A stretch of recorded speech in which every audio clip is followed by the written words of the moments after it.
Dikisahkan pada zaman dahulu kala, di Jawa Barat terdapat sebuah kerajaan yang bernama Kerajaan Kuta Tangguhan, yang dipimpin oleh raja yang arif dan bijaksana yaitu Prabu Suwartalaya dan Ratu Purbamana. Rakyatnya hidup tenang, makmur, tentram, damai, dan sejahtera. Namun sayangnya, Prabu Suwartalaya dan Ratu Purbamana belum dikaruniai seorang anak. Sehingga ini menjadi kegelisahan sang Prabu Suwartalaya dan Ratu Purbamana. Sudahlah Dinda, jangan murung dan menangis terus. Jika Dinda sedih terus, Kanda juga ikut sedih. Bagaimana aku tidak bersedih, Kanda? Kita sudah tahun berumah tangga, tapi kita tidak dikaruniai seorang anak pun. Dinda, supaya Ratu Purbamana tidak bersedih lagi, bagaimana kalau mengangkat seorang anak saja? Barangkali bisa mengurangi kesedihan Ratu. Tidak, aku tidak ingin mengasuh seorang anak pun.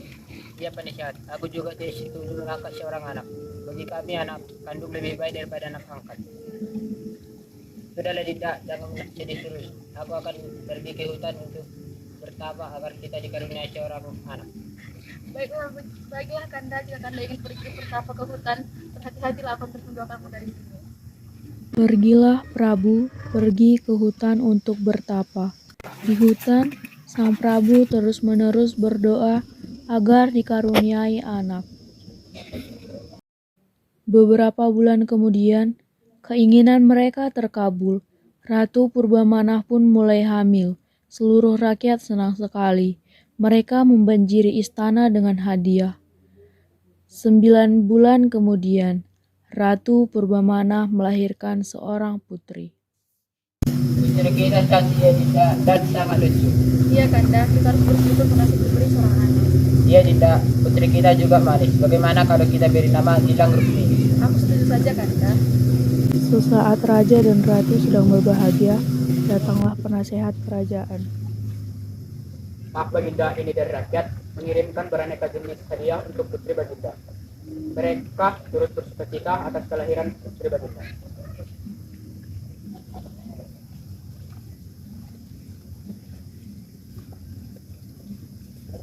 Terima kasih Paman.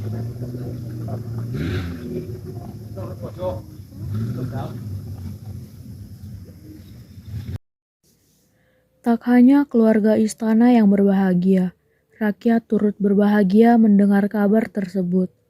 Sayangnya, Gilang Rukmini tidak diasuh secara baik oleh Prabu Suwartalaya dan Ratu Purbamana.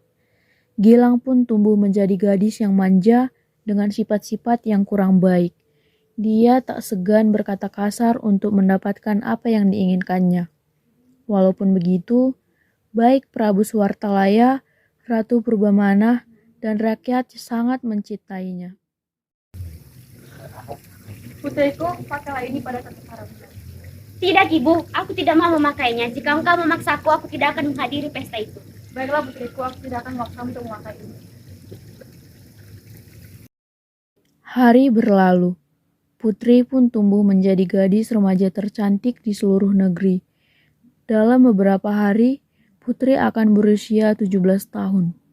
Maka para penduduk di negeri itu pergi ke istana. Mereka membawa aneka hadiah yang sangat indah.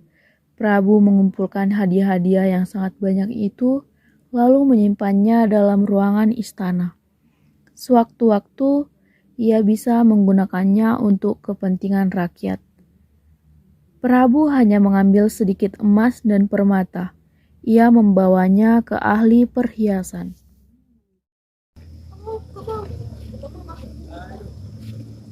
Bu, tolong buatkan kalung indah untuk anak. Baik Baginda, dengan senang hati.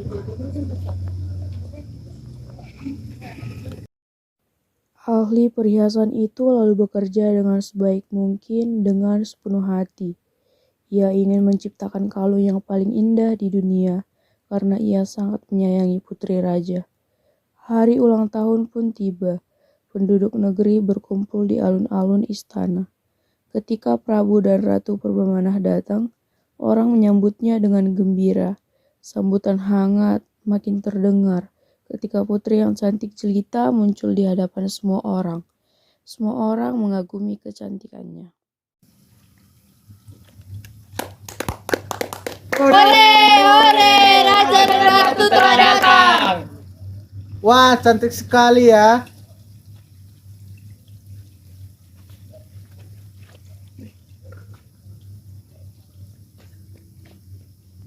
Prabu lalu bangkit dari kursinya. Kalung yang indah sudah dipegangnya. Kemudian, Putriku tercinta, hari ini adalah ulang tahunmu. Kalung ini hadiah dari orang-orang penjuru negeri. Pakailah kalung ini. Putri menerima kalung itu. Lalu ia melihat kalung itu sekilas. Kemudian, Ah, kalung apa ini? Aku tidak mau memakainya. Kalung itu sangat jelek. Hah, kalung indah terbuat dari emas permata itu dilempar begitu saja oleh Putri. Sungguh ku tak menyangka Putri Baginda berbuat seperti itu. kalung yang indah pun rusak. Emas dan permatanya tersebar di lantai. Seluruh rakyat yang hadir terkejut. Tak seorang pun bicara, suasana hening. Tiba-tiba Ratu Purbamenah menangis melihat perilaku putrinya.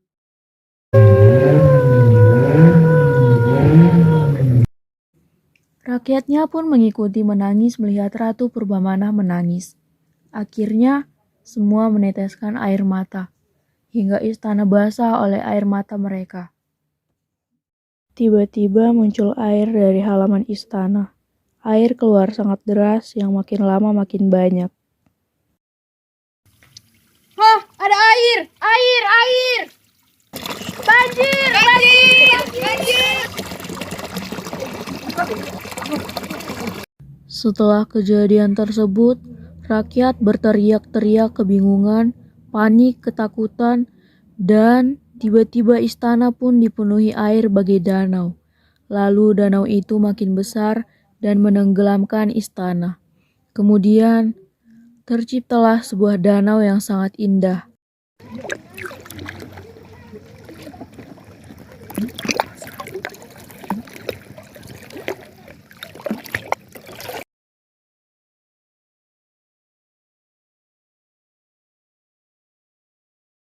Nama danau itu kini dikenal orang sebagai Telaga Warna.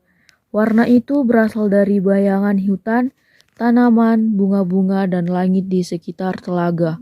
Namun, orang mengatakan warna-warna itu berasal dari kalung Putri Gilang Rukmini yang tersebar di dasar telaga.